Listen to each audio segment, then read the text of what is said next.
Amados, nós estamos num propósito de pregar sobre o livro de Salmos. E o tema da mensagem hoje é Jesus acima de todas as coisas. Eu quero falar sobre essa questão da nossa vida, o modo de vida que nós vivemos, nosso ângulo de visão das coisas. Nós vemos as coisas de um ângulo que a gente acha que é tão bonzinho, o ângulo que a gente está enxergando, e a gente acaba esquecendo que existe o ângulo de Deus ver as coisas. Então eu gostaria agora que todos fechassem os olhos. Senhor Deus, eu quero entregar essa mensagem em tuas mãos, pois eu gostaria de apresentar algo melhor para a igreja. É teu povo que vai se alimentar da tua palavra. Meu maior interesse é em passar a verdade absoluta que há na tua palavra. Meu maior interesse é viver a verdade da tua palavra. Mas eu gostaria, Senhor, de não seguir os padrões que temos visto nesse mundo. Um padrão onde precisamos acreditar no Senhor por causa de alguma coisa que nós temos que dar para o Senhor. O Senhor está acima de todas as coisas. Jesus está acima do céu, da terra, dos homens, dos anjos, dos serafins, dos querubins. Jesus está acima de tudo. E eu gostaria que o Senhor me desse graça nessa noite para ministrar aquilo que o Senhor tem colocado no meu coração, de forma sábia, prudente e de forma reveladora, em nome de Jesus. Amém. Amados, abram a Bíblia de vocês em Salmo 99. Salmo de número 99. Todos acharam? Quem não achou, diz: tem misericórdia. E quem achou, diga amém. Glória a Deus. Então vamos lá, eu vou começar no versículo 1 e vamos ver o que a gente vai ministrando à medida que a hora vai passando. Eu queria um pouco de paciência de vocês hoje para me ouvir, porque nós tivemos um testemunho belíssimo, um testemunho maravilhoso, e ele tomou um tempo meu da pregação, mas esse tempo foi necessário, porque o nome de Jesus foi glorificado, né? E aonde o nome de Deus é glorificado, é isso que importa, o resto não importa mais. Salmo 99 diz assim: reina o Senhor, tremam os povos, ele está entronizado acima dos querubins, abale-se a terra. Esse primeiro versículo, ele parece um versículo daqueles que a gente, quando vai ler, passa por cima, né? Porque parece que não tem muita coisa a se dizer sobre ele. Mas esse versículo, ele é maior e está acima do que a gente pode imaginar. Quando se fala da pessoa de Deus, eu não vejo outra forma de expressar Deus a não ser através de Jesus Cristo. Amém? Jesus é o Deus Todo-Poderoso. Uma ocasião, alguém disse assim: nós vamos chegar no céu, nós vamos encontrar dois tronos, né? Um pai sentado e o outro filho à sua direita. Eu quero dizer para vocês que isso não existe. Não há menção na Bíblia de dois tronos em ocasião nenhuma. Todas as vezes que a Bíblia revela o céu, todas as vezes que a Bíblia revela o Senhor Deus, e a nível de trono, você vê em Apocalipse, você vê em Ezequiel, você vê em Isaías, você vê em todos os livros que falam dele, falam de um único trono. Só um trono. Aí você diz assim, mas a Bíblia não diz que Jesus está sentado à direita. Não, a Bíblia diz numa linguagem que para nós em português é como se tivesse um trono à direita, mas não é. A Bíblia diz que Jesus é a destra de Deus. Ele é a mão direita de Deus. Na verdade, ele é o próprio Deus. Quando Jesus se revela na terra, é como se Jesus estivesse sendo revelado somente a mão de Deus, e não a plenitude de Deus. Alguém gosta de vir à igreja, gosta de vir testemunhos que choram, testemunhos que, de um Golias que cai. Eu gosto muito de pregar sobre Davi e Golias, gosto muito de ver das muralhas de Jericó, gosto muito de falar do cego, de Jericó também, que enxerga, é maravilhoso.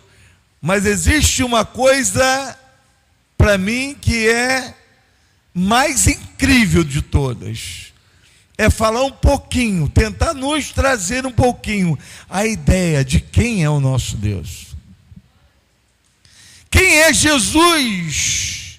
Não Jesus o homem, não somente o Jesus homem, aquele Jesus que veio em carne e osso, e que curou, que abraçou, que beijou, que fez e ressuscitou mortos, e foi numa cruz e morreu, e venceu a morte, porque quando nós imaginamos Jesus assim, parece algo muito poderoso, mas eu gostaria de revelar algo um pouco mais além.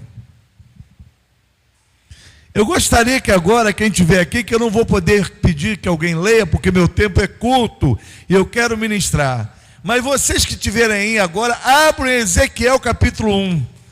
A partir do verso 1 no capítulo 1.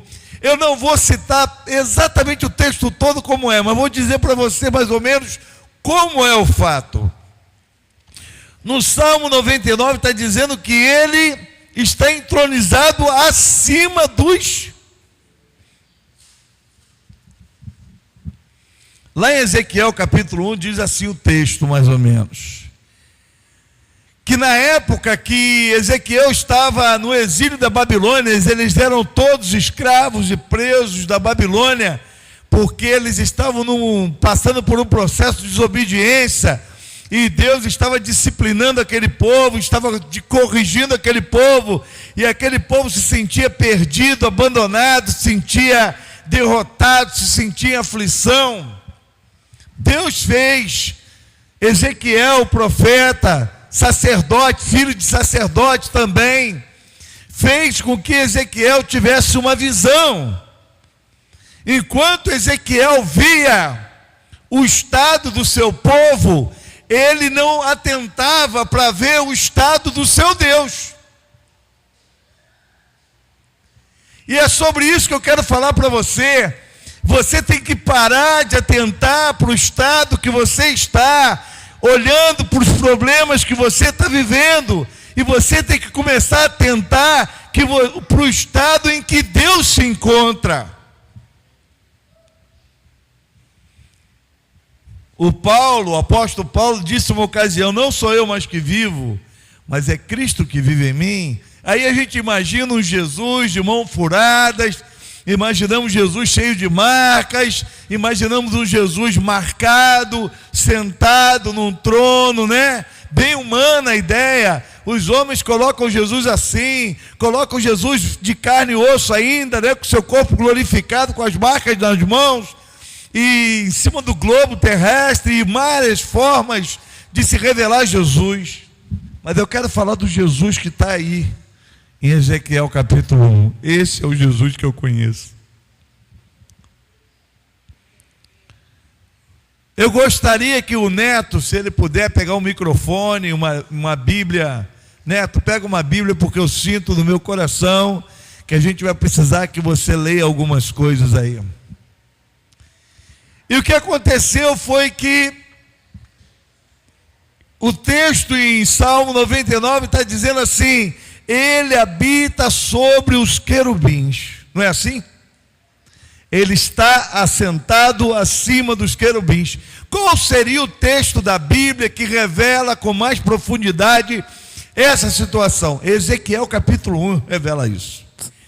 Ele revela assim por quê? Porque Ezequiel estava tendo uma visão do seu estado de decadência, o estado de decadência do teu povo, o estado de decadência da sua nação. Mas de repente ele viu, olhando o céu, ele viu uma nuvem que vinha do norte, e com brasas e fogo e luz e relâmpagos, e ele começou a ver ter aquela visão. E a visão que ele via é que ele via seres. Diga assim comigo: eu estou em Deus. Meu estado aqui nesse mundo não pode dizer para mim, nem para ninguém, que é esse meu estado verdadeiro. Diga assim: o estado verdadeiro que eu me encontro é aquele que eu estou em Deus. Quem está entendendo isso? Diga para o teu irmão: você está em Deus. Você aceitou Jesus como Salvador. Pare de olhar seus problemas e comece a olhar para onde você está nessa noite. Diga assim: nesta noite nós vamos ver aonde nós estamos. Lá no livro de Efésios diz assim: porque nós estamos assentados nas regiões celestiais em Cristo Jesus. Não é o que está escrito lá em Efésios isso? Não é isso que está escrito lá? Muito bem, então Neto, eu gostaria que você fizesse uma leitura a partir do verso 5 e diante, do capítulo 1 de Ezequiel. A partir do 5 e diante.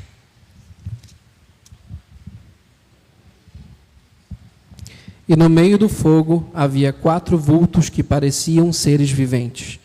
Na aparência tinham forma de homem, mas cada um deles tinha 4 rostos e 4 asas. Suas pernas eram retas e seus pés eram como os de um bezerro e reluziam como bronze polido. Debaixo de suas asas, nos 4 lados, eles tinham mãos humanas. Os 4 tinham rostos e asas, e as suas asas encostavam umas nas outras. Quando se moviam, andavam para a frente e não se viravam.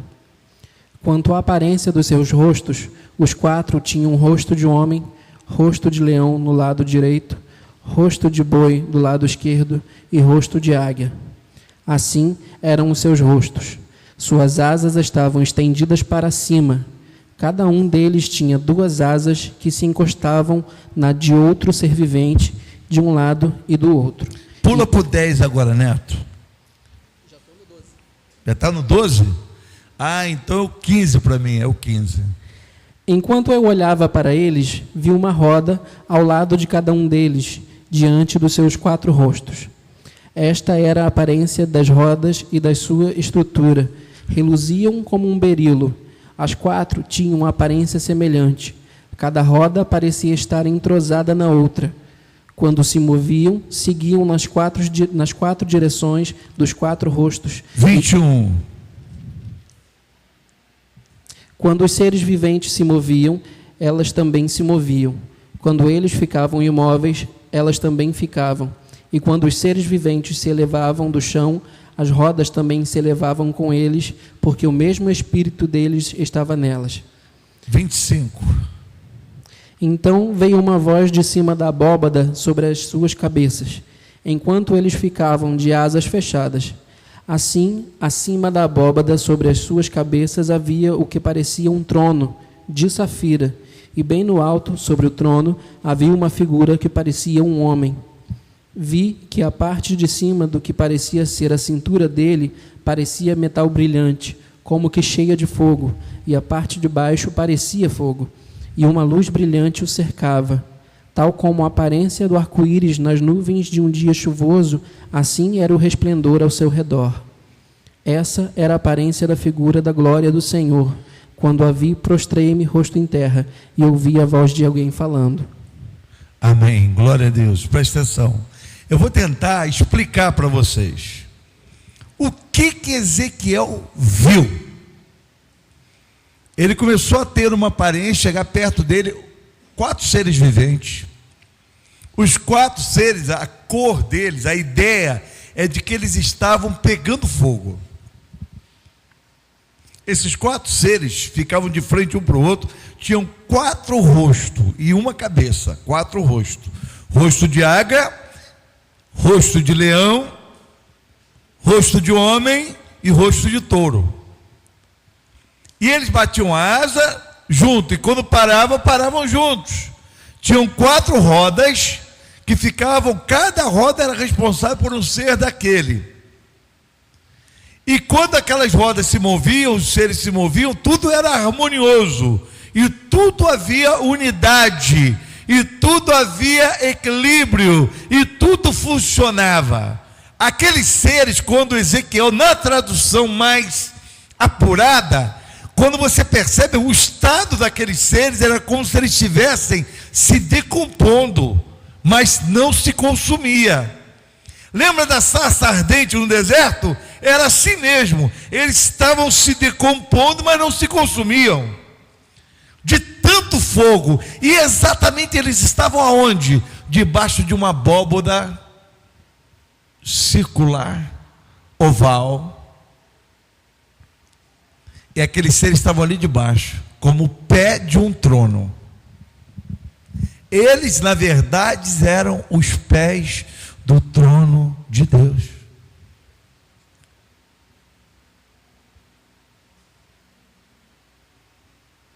Diga assim: eu ainda não estou aí. Diga assim: eu estou assentado no trono com Ele.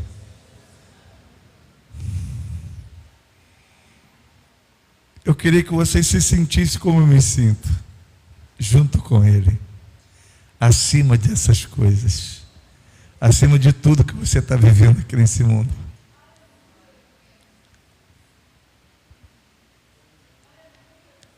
E aí aparece um trono cor de safira, um ser incandescente, fogo de cima e embaixo, assentado no trono. Como é que estava Israel? Israel estava escravo. Como estava seu Deus? Reinando acima dos querubins. Como é que está você?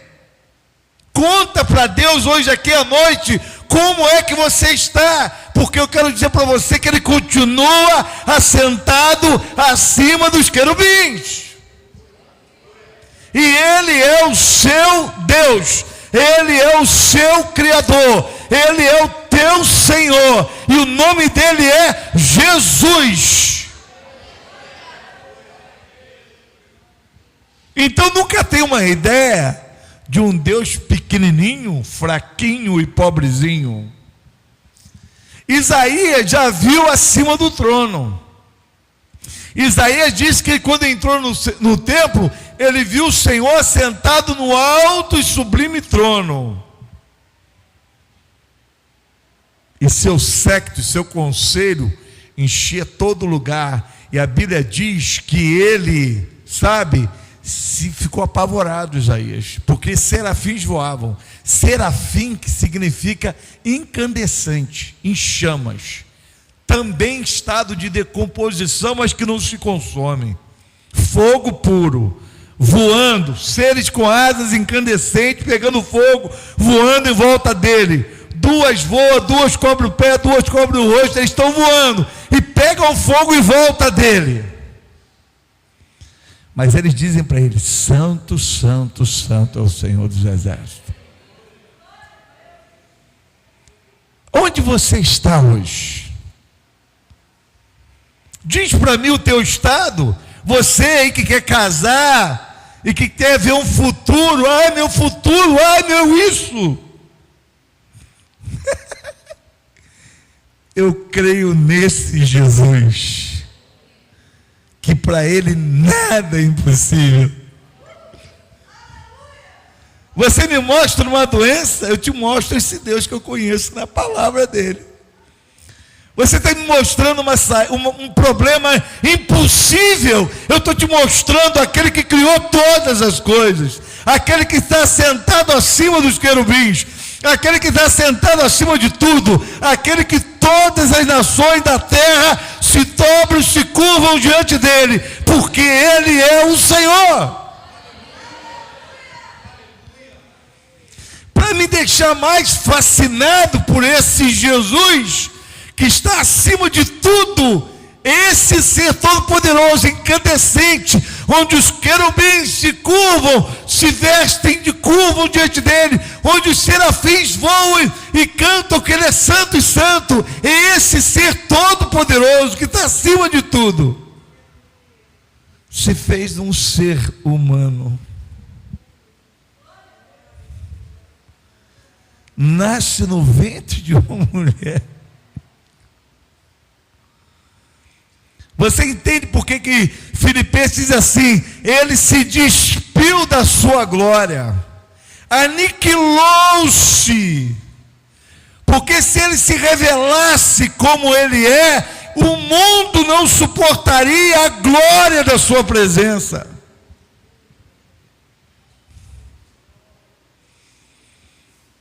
E ele quer morar em você, em mim. Eu não sei que Deus é esse.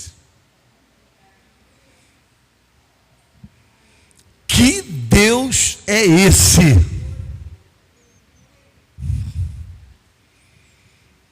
Eu sei o quanto eu sou podre, eu sei o quanto eu sou mau, mas ele habitou e veio querer habitar em mim, e hoje eu sei o quanto eu quero ser melhor, só para adorar e bendizer o nome dele. Hoje eu sei que toda maldade que habitava em mim se prostra diante dele, porque a glória dele, a bondade dele, a santidade dele quer se manifestar em mim, e quando ela se manifesta, o mal que está em mim não suporta a glória dele que também está em mim. Minha maldade é jogada no lixo, minha ansiedade é jogada fora, a minha fé cresce, o impossível se torna possível. O que jamais poderia acontecer, acontece.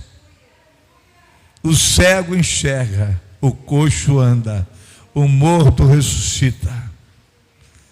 E aquele que poderia ser um mendigo e está na sarjeta, se torna chefe de família abençoado e próspero, porque o Senhor é Deus, Ele é o Senhor.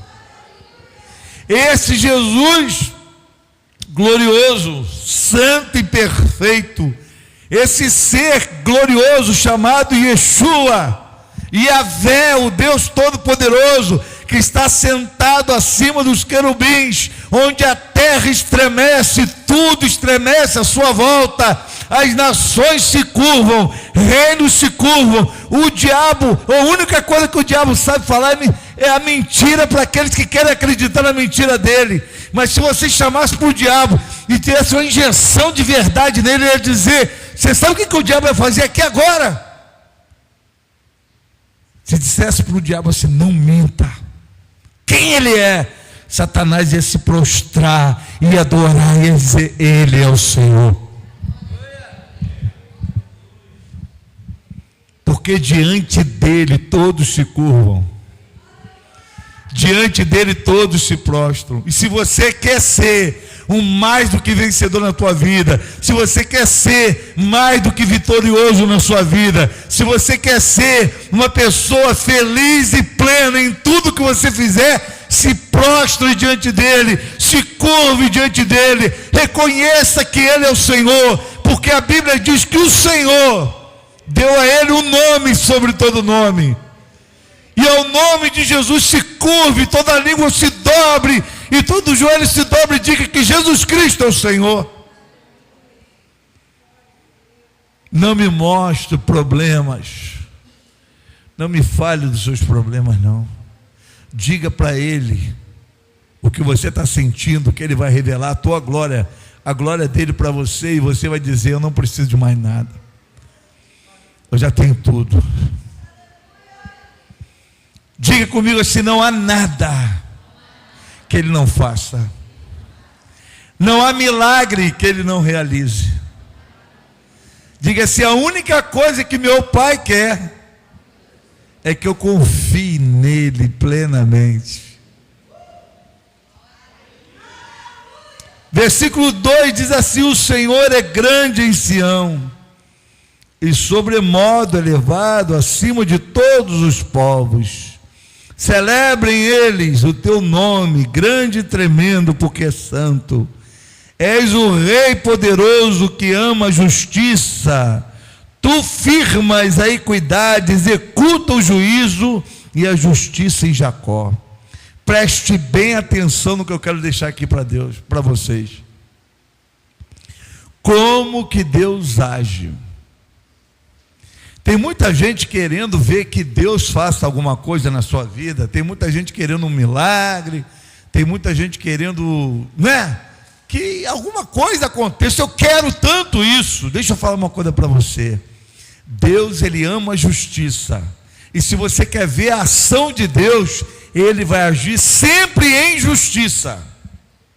Deus não é injusto. Deus não ocupa o espaço de ninguém. Deus não obriga ninguém a fazer nada. Deus é santo, perfeito e justo. Ele ama o juízo. Deus ama o juízo. Você quer ver? Tem muita gente que, olha como é. Deixa eu explicar uma coisa para vocês importante aqui, que eu tenho que, infelizmente, eu tenho que parar aqui para falar esse pontinho. Tem gente que bota felicidade, a sua felicidade, em ter dinheiro. Tem muita gente que bota a sua felicidade em ter um bem material, em ter uma pessoa. Eu preciso ter fulano na minha vida, ou ciclano na minha vida. A tua felicidade está baseada na tua fé em Deus e no que Ele é para você. Você pode não ter ninguém, você pode não ter um centavo, mas se você tiver Ele, você tem todas as coisas. Guarda isso. Tua felicidade não está baseada em pessoas ou em bens que você possa ter. A tua felicidade está baseada na tua fé nele, na confiança nele. E coloca a tua vida nele. Pastor, mas está demorando. Está demorando o quê, amado? Você pode todas as coisas naquele que te fortalece. Pastor, está demorando, pastor, está demorando. O que o salmista disse no Salmo 40?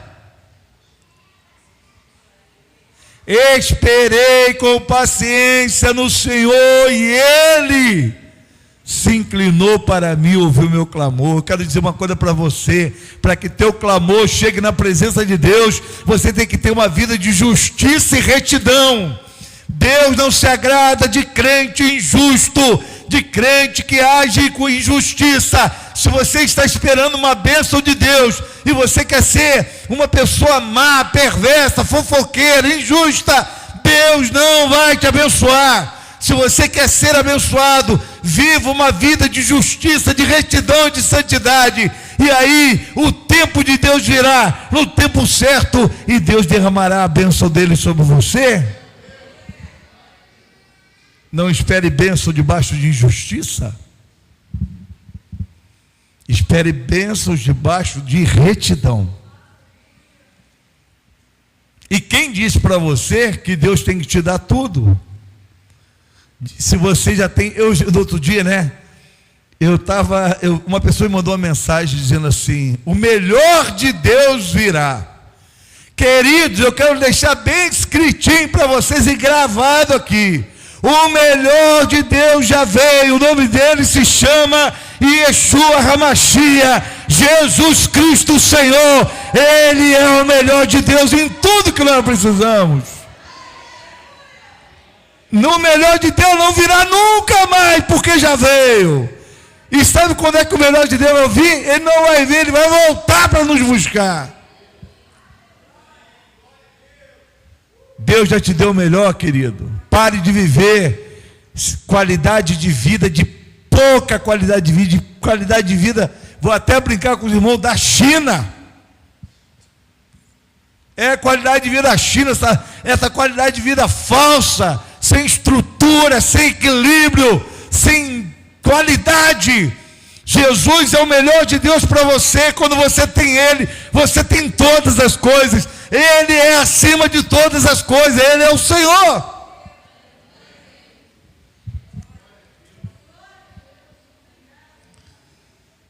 Prostrai-vos ante os cabelos dos seus pés, porque Ele é santo.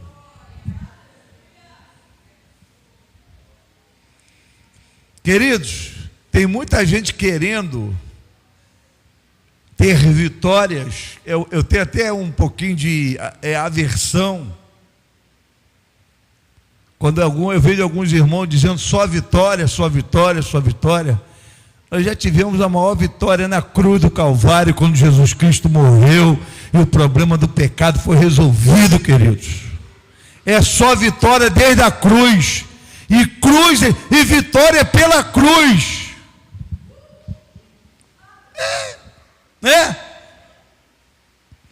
O que você, como se vence, como se conquista? Está aqui, ó. Exaltai o Senhor nosso Deus, prostrai-vos ante os cabelos dos seus pés. Você quer ter vitória? Quer? Tem uma vida só para glorificar a Deus. Você tem um marido problemático, um filho problemático, cante louvores dizendo o Senhor, cante novos louvores, crie louvores. Criar louvor, como é isso, pastor? Você tem um marido problemático, bebum, Senhor vai salvar meu marido, glória a Deus. O Senhor vai modificar a história dele. O Senhor vai vir do céu com a sua mão poderosa e vai arrancar ele do vício e vai destruir. Isso é cântico de vitória. Se prostre diante do Senhor, exalte o Senhor, cante o que você quer ver Deus fazer. Cante ao Senhor um cântico novo. Ele quer ouvir um cântico novo. Sabe essa murmuração que você faz aí? Porque isso? E por que? Cante a história do que você quer que Deus... Cante assim: o Senhor virá do céu. Lembra o que o salmista disse no Salmo 18? Eu na minha angústia clamei o Senhor e Ele veio do céu, montado num querubim, veio montado nas asas dos ventos, não foi? E Ele diz assim, e do Senhor saiu raios e trovoada, e Ele dissipou todos os meus inimigos. O que é isso o salmista está fazendo? Ele está cantando como seria a sua vitória. Começa a cantar hoje como Deus vai fazer. Começa a cantar hoje o milagre que vai acontecer. Se alegre nisso, se prostre diante dele. E pare de reclamar e de murmurar, porque Deus quer ver você cantando e louvando aquilo que vai acontecer.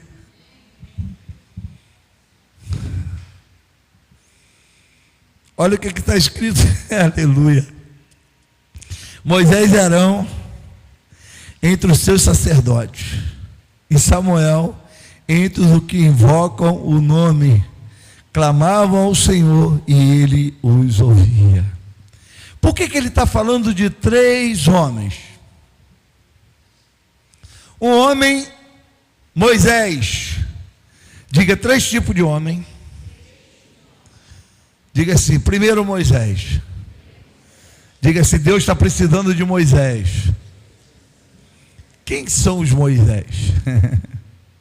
Moisés é o homem que ouve a voz de Deus e obedece.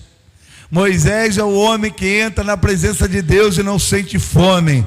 Quando você entrar na presença de Deus, você não vai ser deslocado. A tua atenção não vai ser deslocada para outra coisa. Tem muito crente que começa a orar, escuta um barulho, perde a atenção e Deus vai para o espaço. A Bíblia diz assim, não se precipite, não tenha pressa de sair da presença do Senhor. Moisés entrava na presença do Senhor e não tinha pressa nenhuma de sair. O povo lá que estava na carne, vivendo na carne, achou que Moisés tinha morrido. E Moisés estava lá curtindo a presença do Senhor. Então Deus precisa de homens como Moisés. Homens que não tenham pressa de sair da presença do Senhor. Amém? Deus precisa de homens como Arão, que é uma tipologia sacerdotal daquele que obedece à lei e faz cumprir a lei. Muita gente fala assim, pastor, estamos debaixo da graça. Eu concordo, irmão, nós estamos debaixo da graça. Mas se você quer viver debaixo da graça, aprenda uma coisa: ame a lei do Senhor, e medite nela de dia e de noite. Quem é Samuel? Samuel, nós estamos precisando de muito Samuel na igreja, porque a geração de Samuel foi a geração que restaurou Israel quando nem tinha sacerdote, quando não tinha nada, quando está tudo errado, o rei errado, o sacerdote errado, surgiu Samuel, o homem que falava com Deus e Deus ouvia. Eu quero dizer para você que você seja a nova geração de Samuel, que você seja a pessoa que quando você falar, Deus vai te ouvir. Sabe por quê? Porque você vai viver uma vida de justiça, uma vida de retidão e uma vida de santidade. Amém? Para finalizar, versículo 8 diz assim, 8 e 9: Tu lhe respondestes, ó Senhor nosso Deus, foste para eles Deus perdoador, ainda que tomando vingança dos seus feitos. Exaltai o Senhor nosso Deus, prostrai-vos ante o seu monte, porque santo é o Senhor nosso Deus. Queridos, deixa eu dizer uma coisa para a igreja aqui nessa noite. Eu quero que a igreja hoje aqui nessa noite se apodere disso. É em unidade, é na presença de Deus, é vivendo sem murmuração, é vivendo em justiça, é vivendo em retidão, e é vivendo numa vida plena de adoração, sem falar mal de ninguém, sem julgar ninguém, sem condenar ninguém, mas prostrado e adorando o Senhor, sem pressa de sair da tua presença, andando com justiça. É aí que está a sua vitória. Deus não gosta, está em Tiago isso, de gente que hoje quer uma coisa, amanhã quer outra, amanhã quer outra, amanhã quer outra. Deus não gosta de gente de ânimo doble. Deus não gosta de gente que hoje quer Deus e amanhã quer pecado. Não, Deus quer que você seja firme, constante e abundante daquilo que você tem que ser. Deus quer você vivendo uma vida de retidão. Deus quer você numa vida de santidade. É santidade mesmo, não é arrumar desculpa para o pecado e inventar história para o pecado. Pare com isso. Deus é santo, Deus é justo e Ele reina sobre o céu e a terra. Você quer ser vitorioso? Quer ser um abençoado? Tenha paciência, espere no Senhor e Ele vai ouvir o teu clamor, e Ele vai te ajudar, e Ele vai estender a mão, porque além de justo e santo, Ele é um Deus fiel e poderoso para fazer infinitamente mais. Ninguém é como Ele. E pare de querer que as coisas sejam do teu jeito. Pare de achar que as coisas têm que ser do teu jeito. Se prostre, se curve diante dele e diga para ele: seja feita a tua vontade, assim na terra como no céu. Tire tempo para adorar o Senhor, tire tempo para chorar na presença do Senhor, tire tempo para aclamar o Senhor e viver na tua presença, chorando, se alegrando. O problema está em volta, os demônios em volta, mas você está na presença de Deus e ali ninguém te toca. Uma vida de confiança, uma vida de fé, uma vida de esperança, onde você sabe que o milagre não aconteceu hoje, mas vai acontecer, por causa do caráter de Deus. Você já pensou, Inês, você gostaria de que as pessoas que convivem com você, e que você diz assim, ó, eu estou falando, vou fazer em você, e as pessoas duvidassem de você? É horrível, né? Imagina que é horrível para nós que falhamos, mas não, imagina como é para Deus que é infalível. Diga assim: hoje Deus está dizendo para mim. Diga assim: isso é palavra profética, isso é profecia de Deus para mim. Deus está dizendo para mim hoje: pode confiar.